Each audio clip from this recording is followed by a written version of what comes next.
శనివారం నాడు స్వామి హనుమ యొక్క ఉపాసనకి అత్యంత ప్రీతిపాత్రమైన రోజు.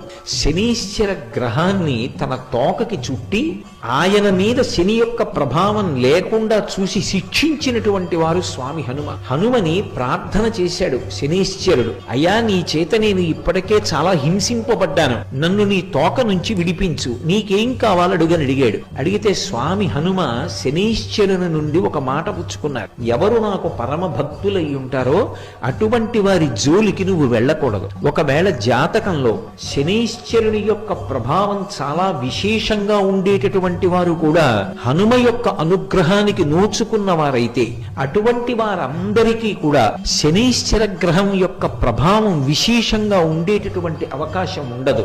అందుకే హనుమదుపాసన శనివారం నాడు చేస్తే శనీశ్వర గ్రహం ఆనుకూల్యతని పొందుతుంది. నవగ్రహాలు కూడా ఆనుకూల్యత పొందాలంటే హనుమ యొక్క అనుగ్రహమే కారణం.